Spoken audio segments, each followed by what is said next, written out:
America is home to a multitude of different unique canid species, but one which sticks out amongst all the rest, which almost nobody's ever heard of, is the American dingo. Yes, America has dingoes. Sort of. The truth is, this creature, also sometimes called the Carolina dog, is actually one of the most unique canid species on the planet, and it's truly amazing that more people haven't heard of it, as the story of how this wild dog evolved is incredibly interesting, so let's dive straight into it.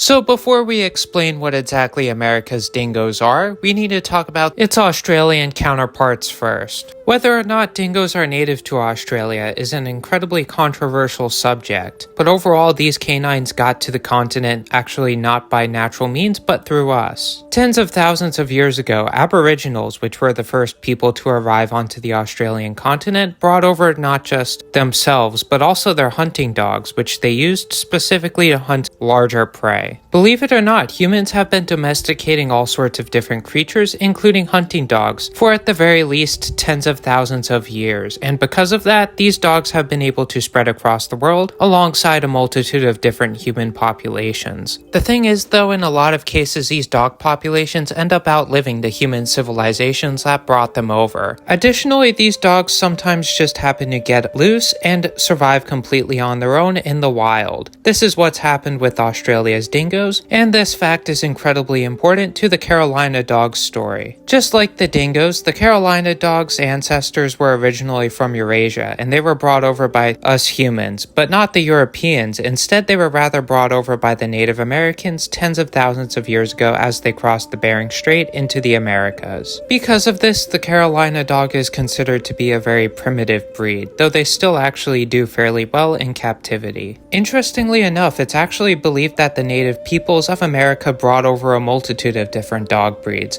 though for one reason or another, the Carolina dog was the only breed that happened to survive. This is probably at least in part due to their incredibly independent nature. As they were once used as hunting dogs, they needed to know how to operate independently from their owners at least from time to time. On top of that, they also needed to be tough, as a lot of America's prey isn't exactly easy to capture. This is partially what made them so useful to the Native Americans, which likely would have loved them not just for their unique hunting abilities, but also their loyalty. Regardless, a lot of these Native American civilizations would be wiped out by both each other and also the diseases brought in by Europeans once they arrived. This eventually led to a lot of these different Carolina dogs being left without owners, and because of their independent nature, they were able to function completely on their own without human assistance. Once wild populations became established, they were able to form their own packs and even their own reproductive cycles. Just like the dingoes of Australia or the singing dogs of New Guinea, these dogs were beginning to evolve completely independently from humanity, allowing themselves to have the potential to become their own unique species over time. Surprisingly though, despite being wild, these dogs still retained most of their typical domesticated traits, including how they walked and their long curled tails. Despite this, these dogs would spread throughout the southeast, with their main population being around the Savannah River on the Georgia-Carolina border. Yet that isn't the only place where these dogs have been found, as they've been reported as far north as Pennsylvania, surviving completely on their own, and even as far west as Ohio, and believe it or not, they've even been sighted as far south as Florida. The fact that these dogs were able to survive in so many different areas becomes even more impressive when you realize the sort of competition these creatures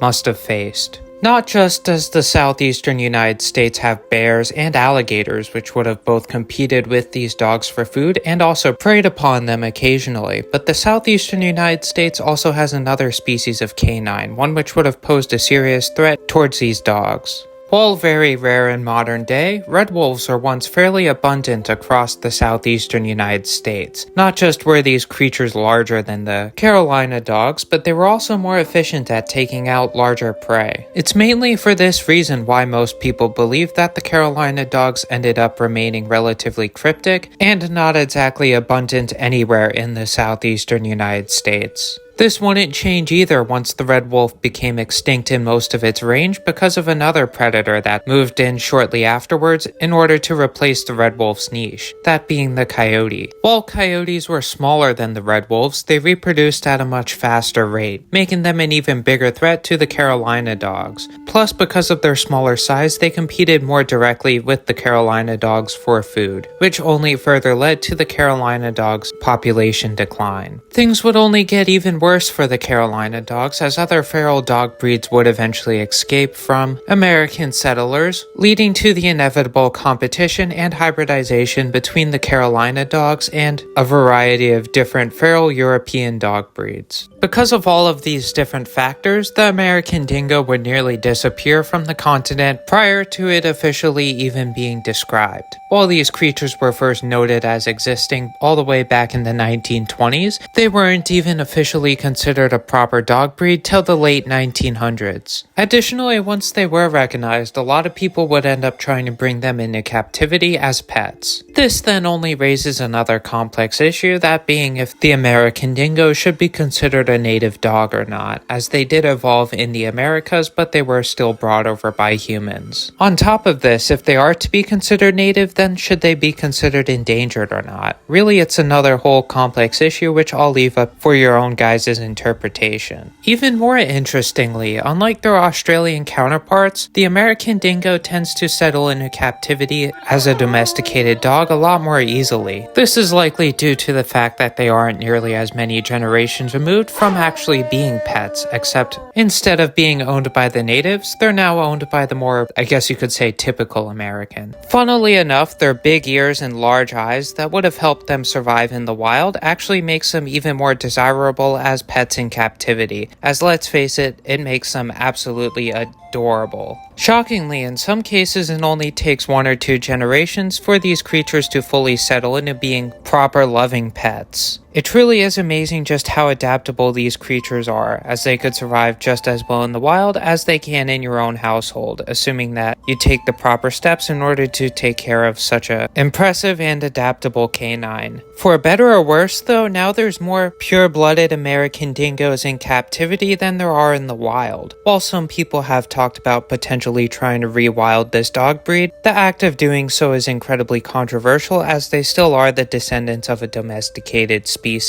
On top of this, even though their impacts on native wildlife is relatively minimal, depending on where exactly they are reintroduced, they could also potentially impact other endangered species populations, such as that of the red wolves. Plus, even though this dog breed is notoriously cryptic and non-aggressive towards people, they are still known for having an incredibly high prey drive, which often leads to them hunting livestock, meaning that these dogs do have a direct negative impact on the economy when they're left to their own devices in the wild. No matter what though, due to their adaptability, adorable appearance, and also their overall rarity, these creatures are in an increasingly high demand to become pets for all sorts of different households in the future. While it might be unfortunate that these creatures are likely not going to continue to exist in the wild, at least it could continue to exist in our own homes. So despite this creature having outlived its original owners, with how beloved it has become, it's almost guaranteed that it will continue to exist long after even we are all gone. With that being said, I just want to give a huge thank you to all of you guys for continuing to support this channel. Times have been tough recently, and every little bit helps, whether that's a like, a subscribe, pressing that little hype button thingy. It all really does mean a lot to me, and with a bit of luck, I'll be able to continue to make more animal mini documentaries for you guys for years to come. With that being said, hopefully I'll see you real soon. Goodbye.